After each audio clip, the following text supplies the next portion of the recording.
Welcome to the Purple Rock Survivor podcast. I am John, and in honor of International Women's Day this week, I am joined by a very special co-host, all the way from the international land of Canada.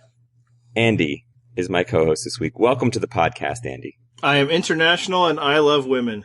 We're almost there. It's the spirit of the holiday more than the letter of the holiday. In true Purple Rock fashion, our attempts to do anything for International Women's Day were met with laziness and screwing things up. Shrugs. Because we actually did have plans, and then they conflicted, and none of us communicated with each other well. And you're listening to us again, just us. And frankly, you know what? International Women's Day has gotten a little commercial over the years. I find it best if you just kind of celebrate it in your own way with your own traditions. Yeah, let's bring it back to its roots by listening to two guys talk about Survivor. And let's talk about an episode of Survivor in which a woman went home at her first tribal council, no less. What a surprise. That never happens. In fact, it was a surprise, though. It was. It was an actual #blindside. Yes. Well, at least one of them in this episode was. Yes. How'd you feel about this episode? Freaking great. Yeah. If this probably tops all but one episode from last season, which is very sad because this is episode 3. Yeah, no, I enjoyed it. I do think some people might be going overboard, not necessarily in the praise of the episode, because yeah, it was fun, really good, especially early season. I think a lot of people were like, this is what you get, a bunch of great players. And it's like, let's hold on for a second there. Right. Because I don't know if we actually saw a lot of great players this episode. We certainly saw one, maybe a few, but we also saw them preying upon a lot of mistakes, and frankly, that leads to entertainment, so I'm good with that. Yeah, and I think it's probably helping that the bar was lowered so far last season that by comparison, it seems like we're dealing with a bunch of Survivor savants, when really there were, as you said, a few people here and there that did pretty well. God, we're so thirsty. Here we are. But yeah, I mean, I dug it. I'm excited about the episode. I'm excited about the season. Hey, look at that. Survivor's cool, isn't it? Someone actually went with the plurality vote plan. Were you overjoyed to hear that plan floated? Yes. I mean, if people are going to hand you enough votes, then it's enough votes. And, as much as it seems like that should be a no-brainer, apparently it isn't, because a lot of no-brain people in Survivor Past couldn't figure it out. They'd be just, no, we can't do it unless we have one more vote than the others. And frankly, you also get other people who would be like, I have one more vote than the other people, so what could go wrong? And we'll talk about that later.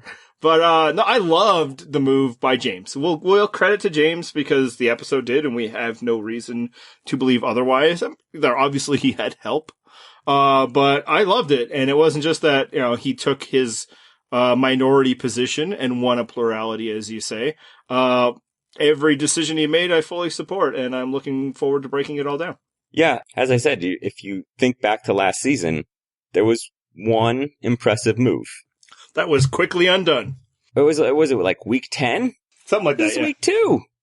So, I think I'm joining the crowd and being excited that there might actually be some Survivor players here, which it doesn't take much. Just give me a glimmer of hope, and I think that this episode did.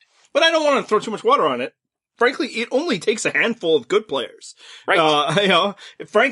Sometimes maybe if there's too many, it might not end up in good play because they just knock each other out.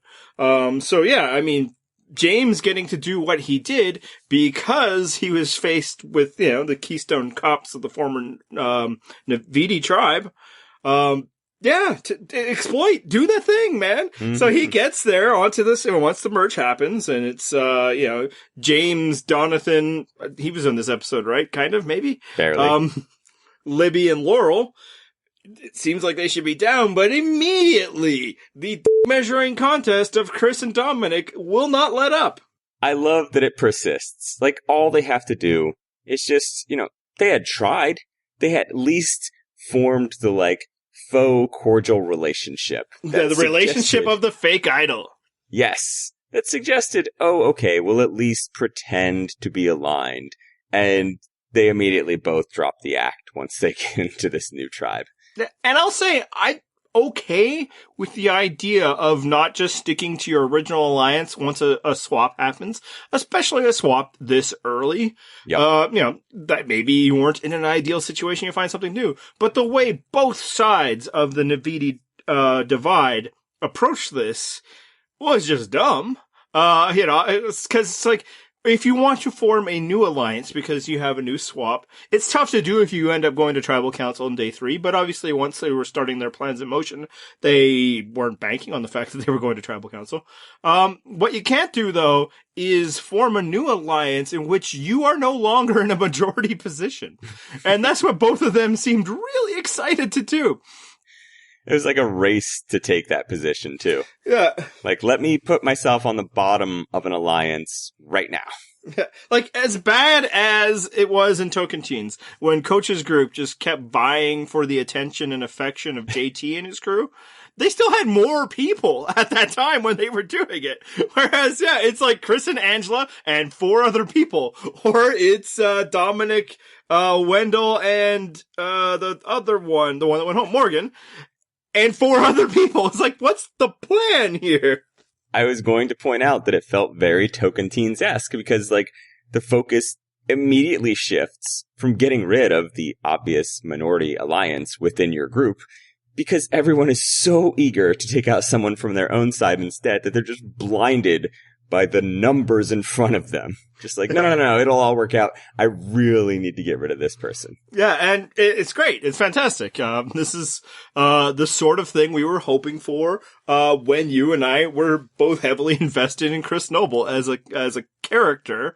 Maybe not even the character as a position in this game, as a thing to which maneuver, is that his ego would lead to something. And it led to this. What led to what should have actually been a really boring and probably feeling a little unfair, like most swaps do, episode. Because both tribes ended up with a majority Navidi, the benefit they get from winning the first 2 challenges. But, it felt like it was just going to be obvious.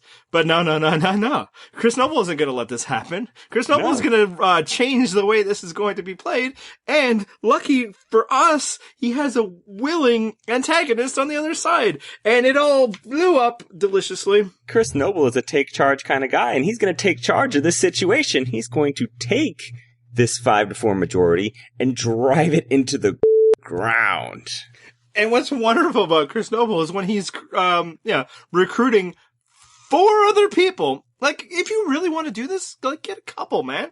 You don't need all 4. Can I join your alliance? But he actually really, truly believes, in his heart of hearts, that despite the fact that he's bringing 4 people in, he will easily be the head of this new 6. Mm-hmm. Yes. And I love that about him. It's the whole reason we're excited to watch him. And the whole reason why it's going to be so fantastic when it finally all comes crashing to an end. And it's already started. And, in some ways it's unfair that we are beginning this discussion of what was a fantastic move by talking about the people that lost, the idiots. But that's why they're the necessary ingredient. James wouldn't have gotten a chance to do all that he did if it weren't for, Chris and Dominic not being able to put their hold for like 5 minutes. And that's why we knew we would love Chris Noble. He has already delivered. He has delivered us an exciting episode due to his own ego. Yeah, but there's also the point that we bring up all the time, which is that luck matters a lot in this game. Like, James could have had the best plan in the world, but it doesn't work unless you have a Chris Noble and a Dominic willing to destroy their actual numbers advantage. Yeah, and the flip side is luck could hand you that, and you might not do it right. You might mess it up, and we've seen it properly. There's actually even another situation there where luck could have screwed you, because when they went to draw the rock, it might have been, Chris or Dom's side didn't even lose a person. You could have gone down to 3 on the opposing alliance. Yeah, or, the people on the Malolo tribe could have just rolled over because they don't want to rock the boat to the majority and not force the rock draw in the first place. So, yeah, Right. but yeah, so absolutely there was luck. Although, as the way it was playing out, I kind of feel like, the former Malolos on Navidi wouldn't have been in trouble even if one of them went home or went to exile, even if they did not have, they wouldn't have been able to do what they did tonight. But, it probably would have been Chris or Dominic going home. Which is amazing. But, let's get into what James did because, when handed the golden opportunity of two people vying for all of their attention, he figured out the best way to maximize this. So not only did they get to send one of them home while none of them were in trouble, as I said, it kind of felt like the other tribe was just handing them that opportunity. I really truly believe that he not only chose the exact right person, but kept the imbalance in such a way that they'll get to ride this thing out. Yeah, I think that was the key, is that he picked the right target, because it still leaves intact that rivalry between Chris and Dom, so you can continue to exploit it, just so they don't then flip back to a 4-4 thing once, well, I guess there's always going to be someone at Ghost Island, but it could be 4-3 in that scenario, right? Exactly. So just, it helps to have that contingent fighting against each other, so you've at least got an in somewhere. No matter which side you end up choosing, you've got that. So you can't get rid of Chris or Dom because you need them there to fight against each other. Angela as Chris's proxy, a little too risky. Morgan was the right call. Yeah, and also, if you take out Angela, then you're really just maintaining what that 3 wanted. Now that 3 is 2, and it's 2 on each side. The math is pretty simple on this. And there's some people, and more than one person, there was a strong contingent of people who believed that the move was to go after Dominic. And the reason why is that Dominic has an idol, and James suspects he has an idol. And I love that the reason why James suspects he has an idol is because Dominic showed him his fake idol. Well, why would you not show him the fake idol? Because, as you know, and we have hammered relentlessly on this show, fake idols never fail. What about them fake idols, though? They remain undefeated. Oh, God. I mean, I have it in a segment, and we really haven't got to that, but we can cover it really quick, because there really isn't that much more to say about what he did this week, except that it just underscores how brilliant his move was last week, that he had to show 4 near strangers his fake idol, just to undo the damage that he did by creating it in the first place. And it didn't even work! I was going to say, and it should be noted, exact same result as when he showed the fake idol to Chris Noble. Which, circling back, is a reason why Dominic is not your target. Now, I think the main reason why Dominic is not your target is that you want the tension between Chris and Dominic to remain. Yes. Because it's the whole reason why the former Malolos were able to seize control in the first place. You can shear a sheep only once, I believe is the phrase. Just keep going back to that well until you do have a dominant position. And frankly, I'd be cool keeping them to the merge. Because if they team up on the other side, what's to stop them from still just handing you the game? Exactly. So the correct target was indeed Morgan. And there was the added bonus that Morgan and Libby had started forming a kind of relationship. And, you don't want the possibility of someone straying from your group. So, take out Morgan now. Yeah, you nip that in the bud. But, so people think that you should take out Dominic because he has an idol. But the reason why he's an idol is why you also don't vote for him. And frankly, it's the reason why James didn't want to vote for him. We know this because James said it in the episode. Because you never know. It's a wild card, and the easiest way to beat an idol, and we saw this in a season called Fiji, which is the place they are in currently, that you just vote for the person they're least likely to play an idol for. Morgan is a safe bet. I can say that because it was true. Whereas, some people have posited this, and I think there's a part to it, that if they're lying to you about Angela, then maybe they're putting the target on somebody else, and then he can play the idol for her.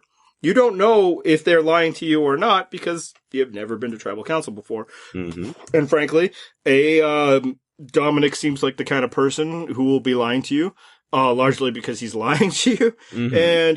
And B, it's weird that they were just giving you all of this in the first place. You should be suspect that it's like, word, really? You're just gonna throw one of your numbers under the bus? Like, I maybe even understood it a bit when it was beef between the two of you, but, maybe just not do what you were gonna say. And the other thing is, Dominic's idol really isn't that dangerous yet. There's like, 13 other tribal councils before he can, absolutely has to play it. And he is not a convincing liar or proven any ability to trick anyone. Right. If anything, he keeps undermining his own immunity idol. So it's probably not a terrible idea to keep him around. Frankly, if you had to pick somebody that wasn't in your tribe to have the idol, Dominic's a pretty good person. Because what's important to remember is you don't actually get rid of the idol, you get rid of the idol holder. The idol goes back in play. And yep. I would rather it be in Dominic's hands than, say, in Wendell's hands. Right, and at the very least, you know where it is. Yeah. I mean, obviously, ideally, it would end up in your own hands, and that's a benefit of getting rid of somebody. But yeah, it's like, if you know, and they don't know for sure if Dominic has it, they have a hunch that he might have it. Yeah, that's just information you get to play with. And then people are like, well, now they can't go after him, now he's dangerous. Yeah, cool. Don't go after him. Keep Dominic around, man. He's also good in the camp. He builds things. So, yeah, let him do his thing. He's not really a threat currently. And honestly, if you really want that idol out of Dominic's hands, just have your group start talking to Chris Noble a lot. Yep. Dominic gets paranoid. He plays his idol. There it's gone.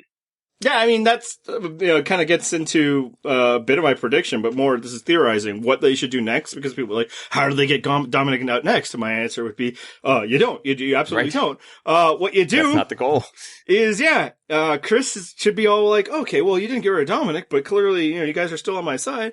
And then Dominic will feel like Chris is, you're voting with Chris. You're clearly coming after me. Dominic plays his idol, and you vote out Angela. The last person he's going to play it for, and you just keep pegging off on both sides while you get to control the middle. So no, James played it perfectly, and to your point, getting rid of Libby's potential alliance partner that isn't you is a beneficial move. So while I think this was a great move for James, I understand why Libby wasn't so interested in doing it, and I'm not sure it was the best move for Libby. It is and it isn't. I don't know that I would invest too much in a relationship with Jenna that you just met 3 days ago. I think there was probably something there. Gotcha. They probably did have something they could work with. But, and I say this with reservation, because obviously I dislike Libby because of her politics, but I said even before the season that I expect that she'll probably do fairly well in this game, just because she's got that kind of like, bless his heart style Southern sweetness where you like think she's probably really nice, but nah, that's just a veneer, and it's going to suck enough people in that she'll be trusted. People will think she's nice. They'll think they can work with her. I think she'll do okay going on, whether she has someone like Jenna or not. Ultimately, if the other three of her former tribe and current tribe were pushing for it, absolutely. If you don't fight to keep it. But I get, like, it would have been much better for her to get rid of, Wendell. Or, in the same way that it's good for James to get rid of, never mind, I should not make the joke that it would have been good for her to get rid of Wendell for other reasons. No. Clearly it did. We'll see if it's in tomorrow. But yeah, like, it was the right move to go with the people that she had already established trust with, especially because she was in a good position in the former Malolo tribe. But yeah, I understand why she would want to maintain that potential out with keeping Morgan in the game, because if things don't work out for you, I think Libby is the kind of person who probably could have glommed on to the bigger original Naviti alliance and hope to be around when it starts to attack each other, which is not a bad bet given everything you've experienced so far. So I actually was, earlier I was like, let's not say too many people played a good game. James made a great move, and I think Libby was also impressive this episode. Yeah, Libby, at the very least, did fine, and I just realized that I referred to Morgan as Jenna earlier. Yes, you did. Great job, me. It's week 3. Yeah. So, I mean, we kind of started talking about this, but I really do think we need to underline it that this was so badly played, not only by Chris Noble and Dominic. What was the plan for Morgan and Wendell? What was the next move? I don't know. I guess you're thinking, let's just ride this train and see where it takes us. I mean, maybe your thought is that this can only go on for a couple votes, and then there's going to be some kind of merge or other swap or something like that later on. I'm not really sure why they'd be quite so willing to participate in this. And like, again, getting rid of Chris is one thing. Maybe it's just so toxic. Again, I would try to hold off a vote for that. But maybe, you feel like he's coming after you. You gotta come after him. You gotta outmaneuver him. But then when he's off and it's like, Angela's like, yeah, I'm with you guys. And they're like, nah, screw that chick. We'll get her to vote for Libby. So it wasn't even like they were worried that she was teaming up with the other side. I was like, we'll get her to throw a vote to Libby. And then, let's get her. It's like, okay, cool. So, you got rid of Angela.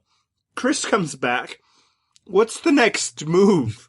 It's 3U, 4 them. And again, like, if it was just, like, Morgan, bringing Libby in, so she can replace, Chris Noble or Angela. Oh, okay. I mean, again, I still wouldn't have been that hot to get rid of Angela at that point. But no, there was bringing all 4 in. Yeah, you're actually underselling it here. It would be 3 of you and 5 of them. Plus, let's just say, roll of the dice, right? You end up, one of your 3 ends up on Ghost Island. Okay, now you're down to 2 people. Are you comfortable as Morgan and Wendell being one of those 2 people? Because you know you're the target then. One of you will be the target. Yeah, exactly. Or yeah, if you're Wendell, Morgan, or Dominic in this situation. Exactly. Yes. Yeah, no, it's just like they weren't, I don't know what success was for them in this move, other than we don't like these other people. And it's like, again, none of this seemed to be predicated on the belief that Angela wasn't with them for that vote. It was that she wasn't going to be with them for the long haul. Cool. Right. Worry about the long haul later. Win now, man. Take down one of those people, and then already you're in a better position. At least it would be kind of 3-3, other than, the possible future implications of Ghost Island. Yeah, the Ghost Island thing does mess with your math on some of these things, just because you can have a majority that suddenly turns into a tie. Yeah, and let's talk about that, because on the other side of the aisle, the other Navidis were also a disaster. Yeah. It wasn't a great showing for that tribe this episode. Now, I mean, some of it seems to be heavily edit-based, and I think that probably is going to be a result of future results. But they were, at least more than once, acting pretty smug about their overwhelming majority of 5-4. And, like, they've been there. They know what happens. Somebody goes to Ghost Island that doesn't go to Tribal Council. And when put on the spot, they were able to quickly calculate that, oh yeah, the person we send on the other side will not get to vote, which is more important in this scenario than being immune. But they were acting like this 5-4 majority was unbeatable. Unbreakable. They lied, damn it. And I like how Kellen, Social Queen, smoothed it out, though, with the Minority Alliance by saying, "Law, we're going to vote you out." Yeah, like, okay, so this is a question I wrote, and it's, obvious, but man, is our audience giving her way too much credit. And, I love you nerds, but come on. That was actually awful. It was like she was actually making social connections, 2 people reaching out, not to, like, pull her into their group, but just be like, hey, maybe, like, we'll be cool.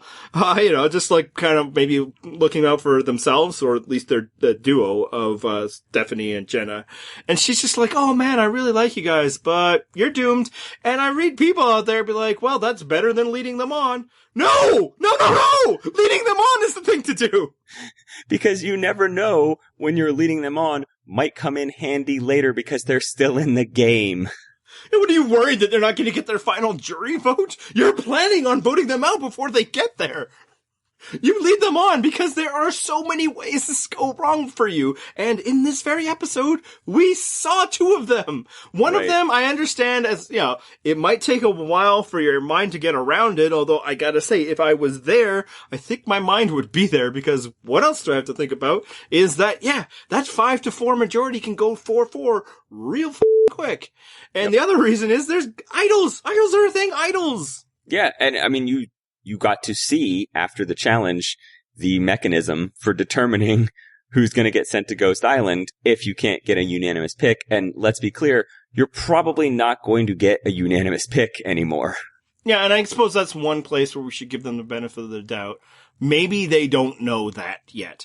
I kind of feel like they would have, though. Survivor actually does explain a lot of rules, but except when they don't, except when they want to throw it in. So maybe they just assume that the 5 of them would always get to pick, and then the 5 people on the other side would get to pick. And if that's the case, I mean, okay, but again, we see how that could go apart because there wasn't going to be 5 on the other side. The other people just voted, were dying to get rid of their 5-4 advantage. So again, one vote isn't a super unbreakable majority. So maybe you should make the new people of your tribe feel comfortable. Yeah, the only thing that Kellen didn't manage to do was give the confessional after that little speech to the Minority Alliance where she says, I think I'm rocking the social game. Get that Chrissy or Ryan-esque speech where she really confirms for us that she understands social dynamics. Yeah, so that was poorly played by her. But it was poorly played by all of them. Like, how about that Bradley kid? He's kind of a twerp, huh? Well, I like that he, has to make his throwaway comment about the shelter or the beach or whatever, just so Brendan can get all Gen X and be like, oh, kids these days. I'm surprised, the participation trophy thing didn't come up. But what I love most about that moment is it's not about game. It's not nothing. Chris isn't trying to work you over or anything. He's just two people sitting there not Chris, sorry, Brendan is just having a human moment with a guy of just enjoying nature. And he's just like, man, I'll never get tired of that. And then this guy. This Bradley is just like, maybe not, maybe over at the other camp, but not in this dump. Who does that? I don't know, man. Nature is overrated on this side of the beach. Yeah, sunsets, I guess, are cool, but over here, man, that sucked. There's dirt here.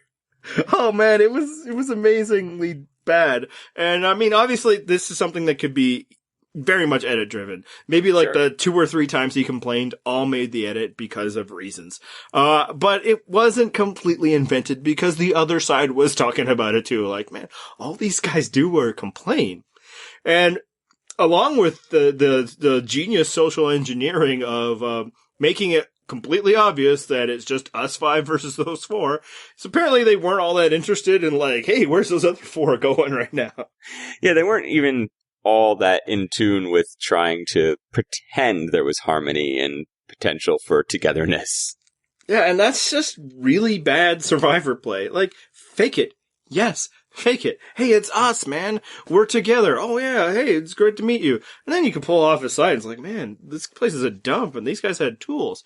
But you don't do it just there. And what I love is that Bradley in his preseason, was talking about how his biggest challenge is talking to people that aren't as smart as him.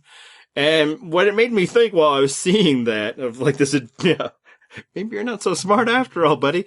At least not good in what we like to call them social skills is, and I have no data, I'm not going to do any research to do this, but a theory, and that almost always in somebody's little preseason when they talk about their flaws in the game, I bet you can expect to see those flaws come out. So if Bradley's out there oh, I'm gonna really struggle not, insulting people that are dumb, he's going to insult people that he feels are dumb, which is everybody but him. If Michaela talks about how she can never, keep what she's feeling off of her face, she's not going to do it. If Jacob says that, I have problems, adjusting socially, yeah, we're gonna see that. And the good things they say about themselves, we may never see, but if somebody talks about that flaw's coming out on Survivor. It's a decent theory. Again, I'm also too lazy to do the research on it, but let's go with maybe it could work. I did want to point out, though, that in the preseason preview, I did say I got the vibe that Bradley's actually not smart, but is pretty convinced that he is. Yeah, and like he's Spencer's understudy, right? Yes. So, famously, Probst was like, oh man, this guy, he has 0% chance to win. And just thought that, like, yeah, Spencer was just, like, arrogant to a fault. Was Bradley not as arrogant to a fault, so he wasn't good enough in that respect? Or was he worse? It's like, man, this guy will just turn off viewers. And, so I was just baffled by that. And it very quickly and efficiently, and I'm guessing, intentionally, made me hate that other side. Hate that 5 and, yeah, really cheer for the, minority 4. Getting back to Kellen, cause, everybody's not happy with us by just suggesting that maybe possibly you shouldn't just tell 4 people they got no shot and they should do everything they can to, fight you on that. I mean, she deserves some credit. She's really been good at the challenges so far. She is. She has been volunteering to do all the puzzles. She's been doing really well. Despite her social skills, her puzzle skill is at least making her valuable. I mean, I thought she would be more awkward than she is. It hasn't been at least as over the top as I might have expected. But the other thing is her puzzle skill is part of what's keeping her out of tribal council. So we don't necessarily know how well she's integrating with people because she's so good at puzzles. She keeps herself away from tribal council. Yeah, and I'll allow that. I think she probably got along with the former Navidi pretty well. They seem to be laughing with her while she's doing her little cute dances or whatever. Jenna and Stephanie felt like they were connecting with her to some degree. Now, maybe they were trying her because she seemed like the easier one to pick off, or maybe it's because the other 2 women aren't really on Survivor. But so again, those are good. It was just really foolish what she did. But the flip side of people were being like, "Oh man, Kellen is just killing it this season. She's the star so far. She's one of the odds-on favorite to win." Really, we're going about challenges. Really? Challenges? We're talking about challenges? Challenges. That's what we're talking about on this Survivor podcast. We're talking about challenges. Oh, you know what? I think it's people are so hungry for a new Chrissy because everyone was such big Chrissy fans that they see that in Kellen and they need it. She's doing the best out there because she's great at challenges. Man, anybody doing that really better not have any LOL Aussie type posts anywhere in their back. Because that's how we are, right? Like, oh man. No, it's foolish Facebook Survivor fans who think Ken should have won because he won challenges. And now they're all like, Kellen! I think Ken should have won because he's a glorious human being. I mean, he's no Adam, but... Anybody else that you enjoyed seeing this episode? Anyone stand out to you? I mean, it was largely the work of James that stood out with an assist by Libby, but, I again liked what, we got out of Stephanie. She seems very plucky in a way that in the preseason I assumed would be like incredibly annoying, but actually I think it's going to serve her well, and I think it's serving her well edit-wise. I think that she and, hopefully her partner in crime, Jenna, are the underdogs we're supposed to root for. And again, I thought Brendan did a good job of just kind of, holding his tongue while people were trash talking his camp, and they all, all 4 of them did a good job keeping their head down and, not rocking the boat, not getting angry outwardly at these jerks that just moved into their house. And, good for Michael for finding an idol, I guess. What do you got? Anybody for you? The thing that stood out was that I missed my boy Donathan. My wife actually didn't even believe he was at tribal council. I had to pause the show and be like, that's him back there, back row. Like, she's serious. She's like, nah, that's someone else. I was like, look at his shirt. That's Donathan. And I was like, rewinding. I'm like, look. And she finally caved in like, oh, why isn't he talking? I was like, I don't know. I want to see him talk too. So, I mean, maybe, in some fairness to like Wendell, Morgan, Dominic, maybe they didn't realize that they'd be completely handing over any form, not only a majority, but putting themselves in a minority position, because Dominic wasn't in any scenes with them. Anytime they were talking with the former Malolos, Donathan wasn't there. So maybe they're just like, oh yeah, 3-3. Yeah, that's fine. We can work it out. Oh, we got a connection with Libby, and they kind of forgot that, oh wait, there's a fourth. Yeah, Donathan ghosted the hell out of this episode. Very appropriate. Indeed. Quickly, when we're just talking about other people, I just want to play a little game with you. I'm going to name 3 people, give you 3 names. I want you to try and figure out which of these people is not a cast member of this season. Go for it. Chelsea, Kathy, Laurel. Who you got? I do know that Laurel is All a right. cast member on this season. Correct. And Chelsea is the other one because Yes! she is the lone brunette. There you go. There is a person on the season named Chelsea. And I gotta say, it's come up a few times and I'm like, well, yes, I think I remember a name by Chelsea. I cannot picture it at all. Yep. And, I mean, even in her exit interview, Morgan was like, yeah, no, Chelsea wasn't talking. That was an accurate reflection of her. The nothing you're getting out of her was a bang on edit. I told you in the preview that for someone that was a cheerleader, she was weirdly like a flat affect person. Like she just had like this monotone thing going. She had like her whole job is to hype people up. And I was like, you are pretty boring for someone whose like role is to make me excited. I mean, 2 things. 1, on the NBA, they're dancers. They're not cheerleaders. True. Respect. 2, it's not like they talk. They dance. The music is playing, you know. Maybe she just needs a t-shirt cannon in her hands. And There we she's go. exciting. Without her props, she's just having a hard time. She's just like, hey, my job here is to dance a little bit and then wait for, what was it, Red Panda to come out? What was the... Yes, Red Panda There we go. with the giant unicycle. That's right. If you're new to the show, welcome. I will endeavor, at least every few episodes, just throw minor, Deep cut NBA references. That's our thing. look, it's just what's going on in the little spokes and wheels that are in this bed. All right. So the other thing we got this episode, I briefly touched on, was Michael finding an idol, which brings us to our recurring segment this season, which is obviously whenever they're finding things on the season, it is related to the past, and we wanted to rediscuss and sometimes maybe even relitigate what happened with that. And that was one of James Clement's idols, which he famously did not play. James. How bad did James screw that one up? Oh. Yeah, there is no other side to take in this. No. That was horrifically bad. He had 3 tribal councils left. He had 2 immunity idols. Like, bet on yourself, James. You play one, and then you only have to win one of the next 2 immunity challenges, and you're in Final Tribal. Like, I don't get the logic behind not playing it. And frankly, there was no logic behind not playing it. I'm not entirely sure that James understood the concept of the immunity idol. Yeah, okay, so there's a couple things not in his defense, but I guess by means of explanation.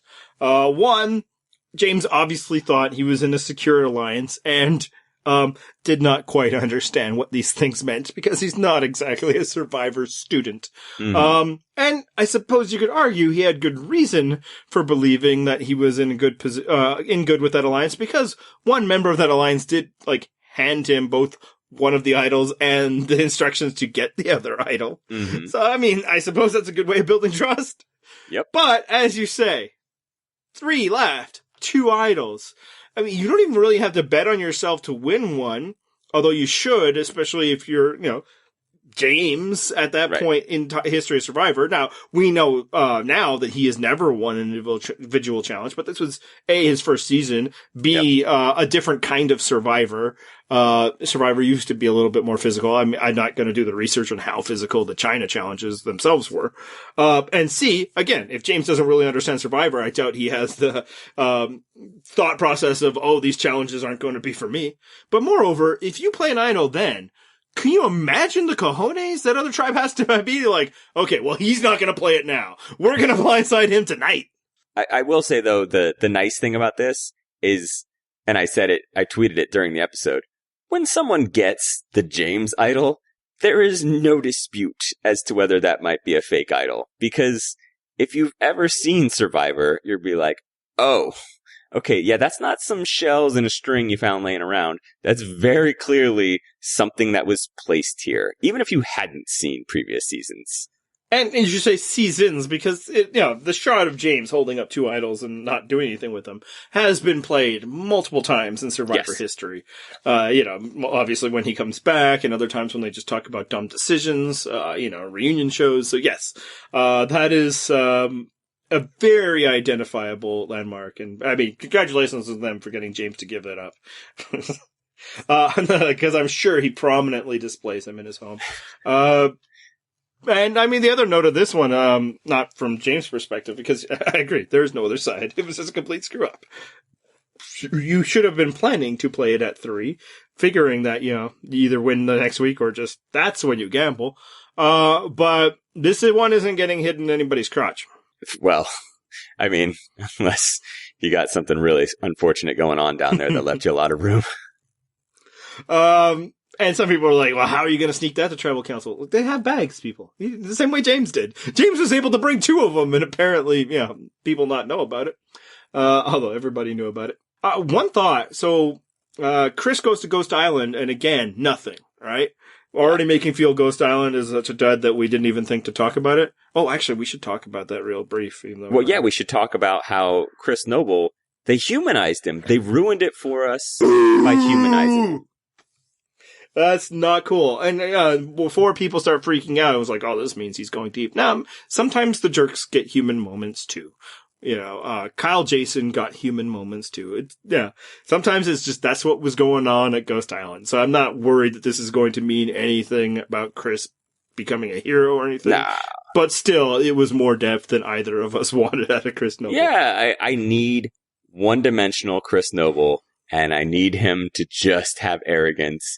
And then I need, eventually, the downfall episode. I mean, I wonder if just being on Ghost Island just knocked him so flat that there just wasn't anything. Like, this was it, man. He just suddenly had an existential crisis or whatever. And a lot of people are like, oh man, crying, being away from your family, ha ha ha, I would never be that. It's like, can we just hold it with the tough guy act?